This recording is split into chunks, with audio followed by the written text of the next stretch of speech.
buenas noches. Estábamos preparando el clic sobre Colombia cuando por las noticias nos enteramos de que ocurrió un deslave en el que fallecieron al menos 45 personas. Nuestra solidaridad con sus familiares y amigos.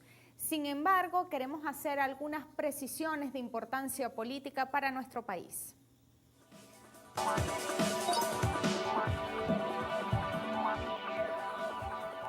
Hace poco se anunció la decisión del presidente Santos de aprobar la extradición de Colombia. Sin embargo, no termina de efectuarse. En cambio, la canciller María Ángela Holguín optó por utilizar los micrófonos para quejarse de supuestos maltratos a los deportados colombianos. Así quedó reflejado en la página web de la Cancillería colombiana. La ministra explicó que los colombianos deportados son recibidos por Migración Colombia en los puntos fronterizos y allí se les realiza una entrevista para conocer las circunstancias por las que fueron deportados, ante la presencia de un defensor del pueblo colombiano, y añadió: con el defensor del pueblo lo que queremos es decirle a Venezuela y decirle al defensor del pueblo de Venezuela que tiene que haber un respeto a los derechos humanos, que tiene que haber un protocolo para poder hacer ese tipo de deportaciones.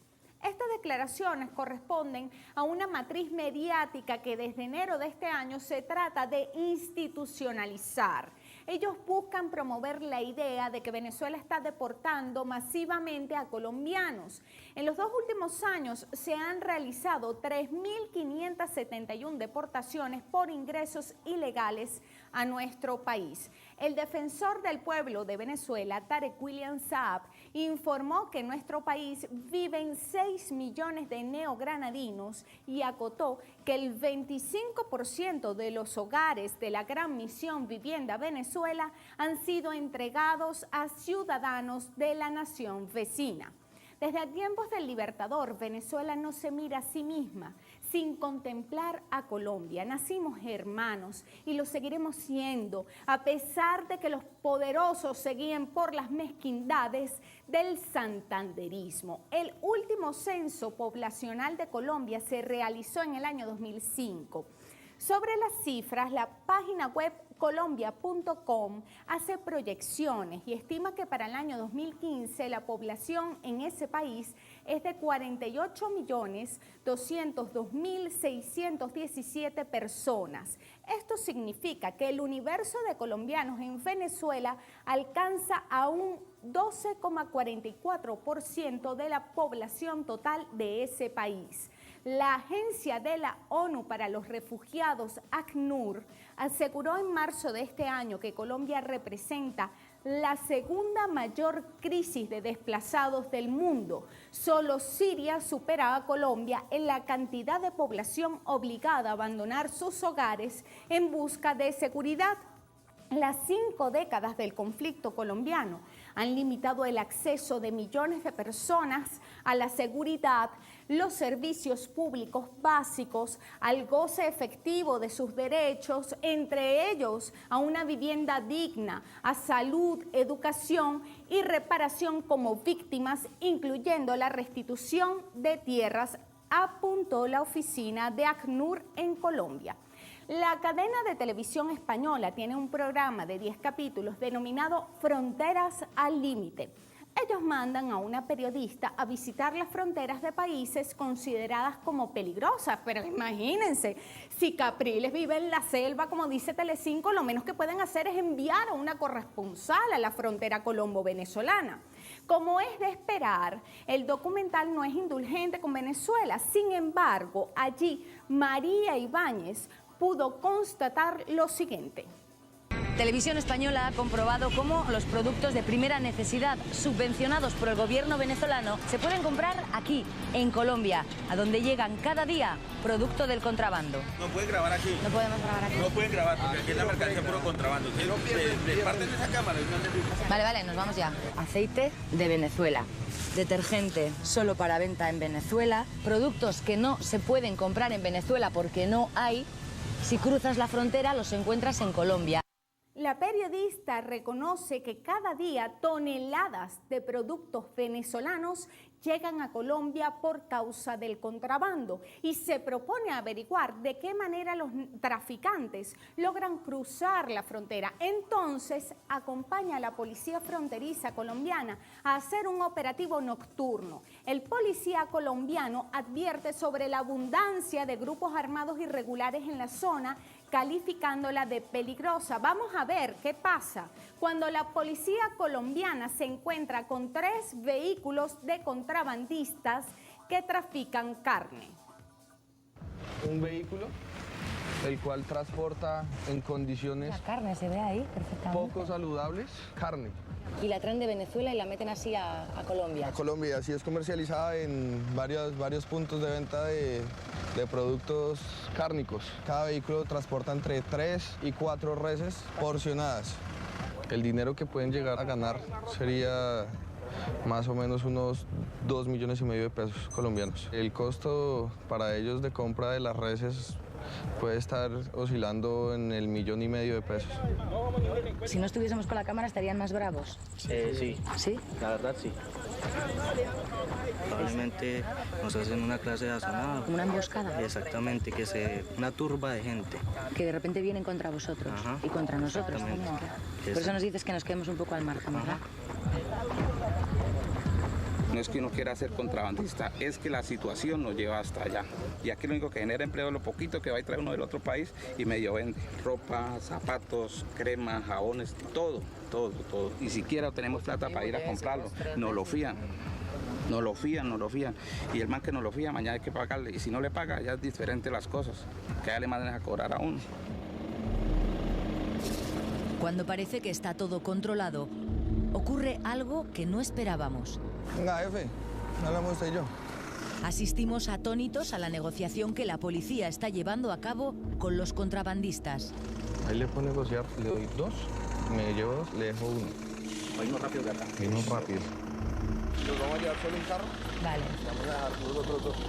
Para no tener problemas con ellos. ¿Pero por qué os interesa no tener problemas? Porque no es sano. La periodista estuvo presente en 2 operaciones de la policía colombiana, esta que acabamos de ver y otra en la que capturan una camioneta en la que se llevaban 1.050 kilos de arroz, 30 bolsas de pañales y 20 litros de aceite. Como pasó en el caso anterior, la policía solo incautó 1/3 de la mercancía que el contrabandista transportaba. También la periodista española investigó el contrabando de combustible y reconoce que nuestra gasolina subvencionada es la más barata del mundo. Cruzó la frontera hacia Colombia y comprobó que las estaciones de servicio de ese país están siempre vacías. La gente prefiere comprar gasolina venezolana de contrabando. ¿Por qué la gente echa gasolina aquí en la calle? Porque pues también la facilidad que le brinda a uno porque están distribuidos En todas partes hay. todas partes. ¿Y es verdad que a veces las gasolineras oficiales se quedan sin gasolina? También. ¿Cuánto le estás echando? Un galón, ¿Y cuánto le vas a cobrar? 6.000 6.000. ¿Y un galón cuánto cuesta en una gasolinera oficial?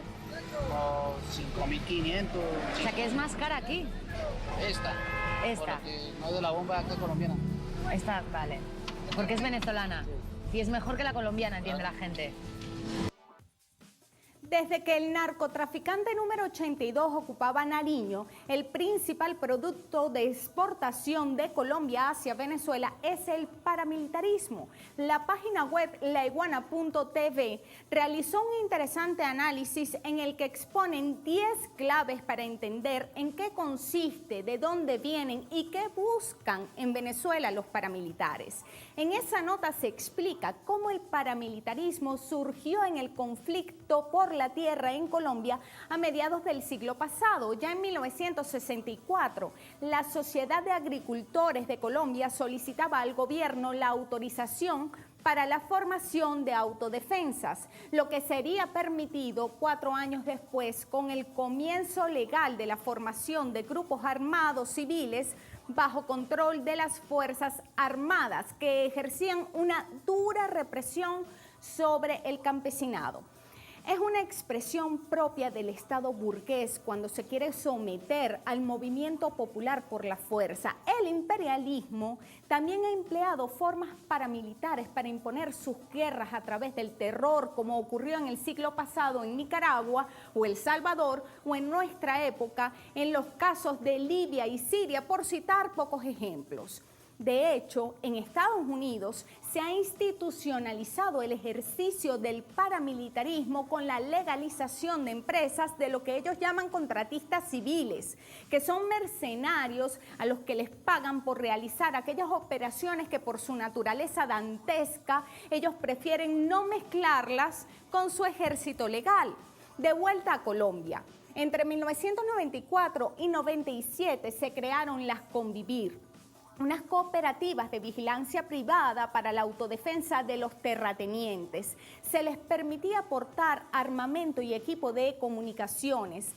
Fueron denunciadas por graves violaciones de derechos humanos y sirvieron como fachada para la organización del paramilitarismo en el país. En el pasado, el paramilitarismo colombiano utilizaba el territorio venezolano como refugio esporádico.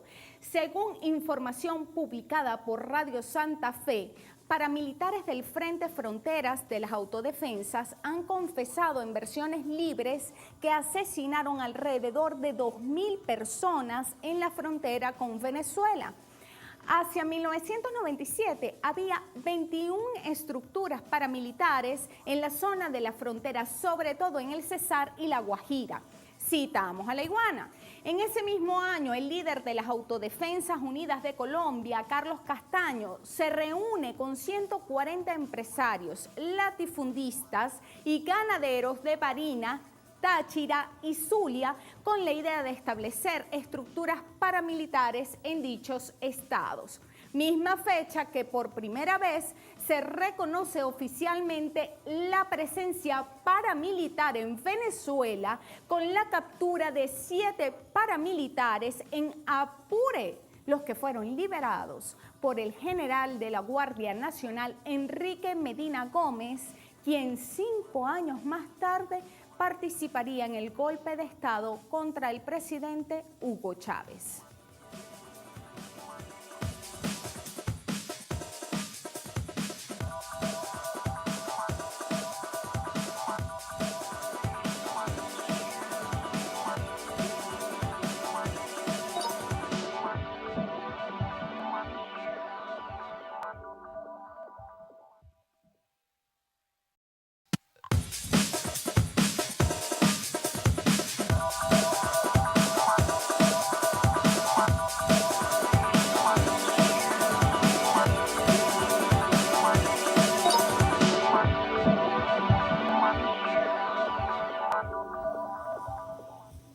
Hola, soy Larisa Costas y en los próximos minutos continuaremos desmenuzando el paramilitarismo colombiano y sus desafortunadas consecuencias en nuestro país a un clic.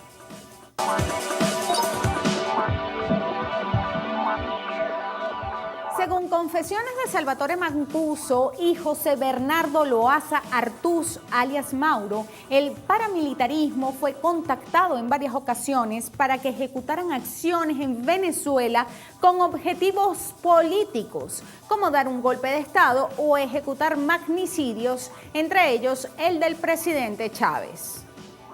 Un señor llamado Jorge Díaz, que en paz descanse, era el jefe o director del DAS en el norte de Santander, Cúcuta. Jorge Noguera lo remueve del cargo porque era uno de sus principales aliados. Paramilitar. ¿Y por qué lo remueve del cargo? Tengo la fecha y todo. Porque lo comisionó como coordinador y jefe de las actividades clandestinas dentro del territorio venezolano y formaron un equipo del DAS con los paramilitares, donde don Berna jugó un papel importantísimo. Y otro narcotraficante que tenía relaciones de amistad hace años con una actriz venezolana, no la voy a nombrar, cuyo hermano, cubanos ambos, víctima, al menos uno de ellos de la operación Peter Pan, tenía una hacienda aquí en Caracas llamada Dactari, donde llegaron los paramilitares, que fueron reclutados en Colombia por el DAS y fueron infiltrados por tierra en varias, ¿cómo se llama eso, Pancho? Oleadas, columna abierta, creo que se llama eso. El DAS dependía directamente de Álvaro Uribe Vélez.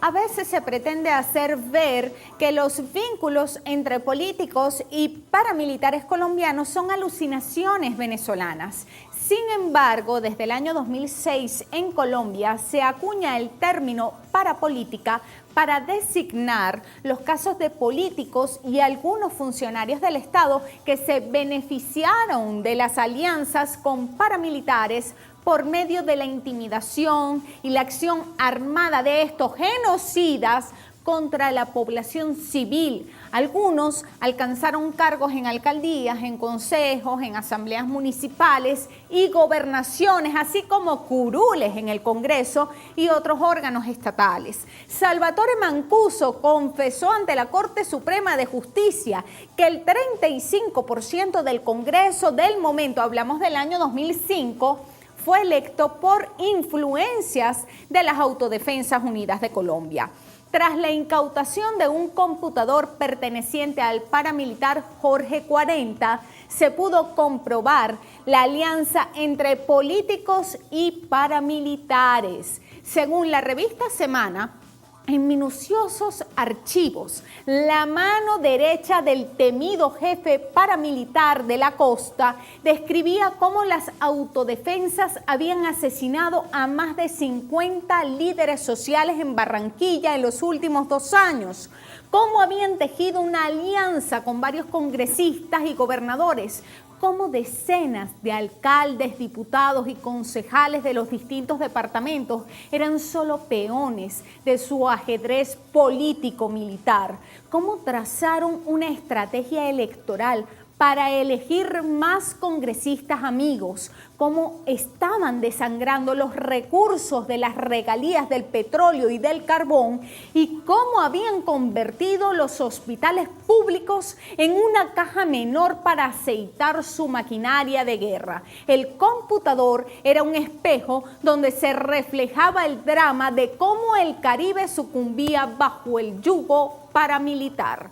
En enero del 2007, tras declaraciones del paramilitar Jorge 40, se pudo conocer el famoso Pacto de Ralito, documento que involucra a varios parlamentarios, exparlamentarios, alcaldes, gobernadores y otros funcionarios públicos en un acuerdo con las Autodefensas Unidas de Colombia para refundar la patria. El documento fue firmado en el año 2001 en un encuentro entre el Estado Mayor de las Autodefensas y 7 representantes a la Cámara, 4 senadores, 2 gobernadores y 5 alcaldes. Algunos alegaron que firmaron un documento de asistencia como María Corina en el Carmonazo. Luego vino el escándalo del DAS. Tras la detención de Rafael García, ex jefe de informática de ese organismo, quien fue capturado por utilizar su cargo a beneficio de paramilitares y narcotraficantes desde su aprehensión, García ha colaborado con la justicia colombiana, se ha institucionalizado como testigo clave de la parapolítica. Él reveló los vínculos de Jorge Noguera, exdirector del DAS nombrado por Uribe Vélez, con Jorge 40 para el cierre del año 2008. 68 parlamentarios estaban comprometidos en el escándalo, entre ellos Mario Uribe Escobar, líder del partido Colombia Democrática y primo de Álvaro Uribe, quien fue vinculado formalmente al proceso a raíz de las declaraciones del ex paramilitar Jairo Castillo Peralta, alias Pitirri, aunque meses antes Uribe Escobar había sido mencionado en la declaración ante la justicia de Salvatore Mancuso. el expresidente César Gaviria denunció que Álvaro Uribe tenía responsabilidad en la creación del paramilitarismo y advirtió sobre la presencia de paramilitares en las listas uribistas para el Congreso. ¿Qué tal? En el año 2009, el canal de Noticias 1 difundió fragmentos de sendos videos en los que se observa una reunión de Álvaro Uribe con las Autodefensas Unidas de Colombia. La primera ocurrió en noviembre del 2000 y la segunda el 31 de octubre del 2001, según se refleja en la data de la grabación. Este es uno de los cortes inéditos del video que el abogado Dan Kovalik le entregó a Condoleezza Rice, junto con una carta en la que sugiere investigar las relaciones entre el hoy presidente Álvaro Uribe y las AUC. El acto de graduación solemne de la primera promoción de comisarios políticos de las Autodefensas Unidas de Colombia. Este es un extracto del segundo video, grabado 11 meses después. Mi nombre es Jaime Gómez Restrepo, represento la comuna número 4 y soy el promotor de la seguridad ciudadana.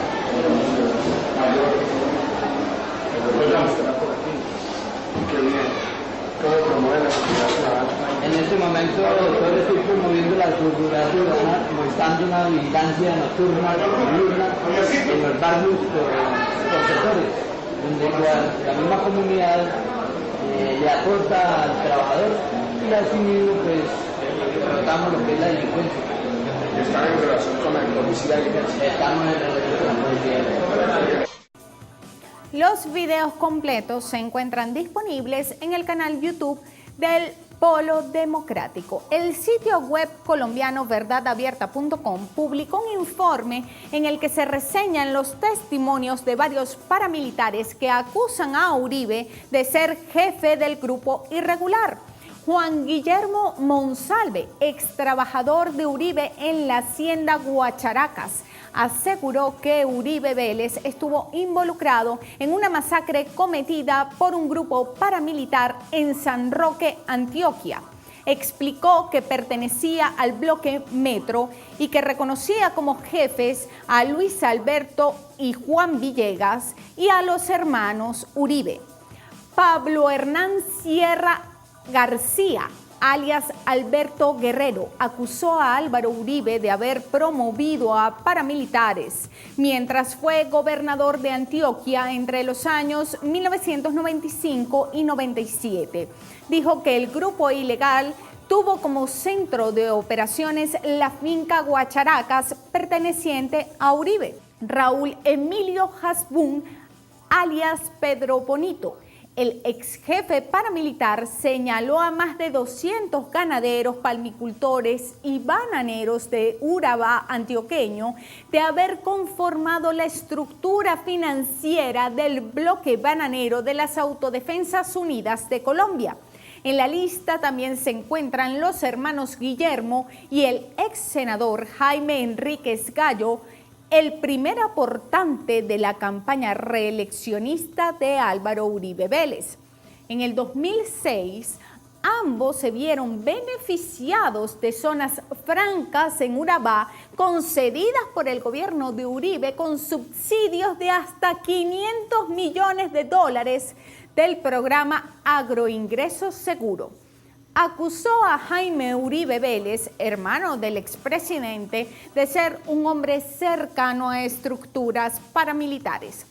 Salvatore Mancuso, en abril del 2010, ex jefe paramilitar del bloque Catatumbo y vocero de las AUC en las negociaciones con el gobierno para la desmovilización, aseguró en una audiencia ante la Corte Suprema que los paramilitares apoyaron la primera campaña presidencial de Álvaro Uribe Vélez. Miguel Ángel Mejía Múnera, alias El Mellizo, ex jefe paramilitar del bloque Vencedores de Arauca de las AUC, contó en una versión libre desde Estados Unidos en octubre del 2009 cómo presuntamente las Autodefensas Unidas de Colombia se aliaron con políticos, entre ellos el expresidente Álvaro Uribe Vélez.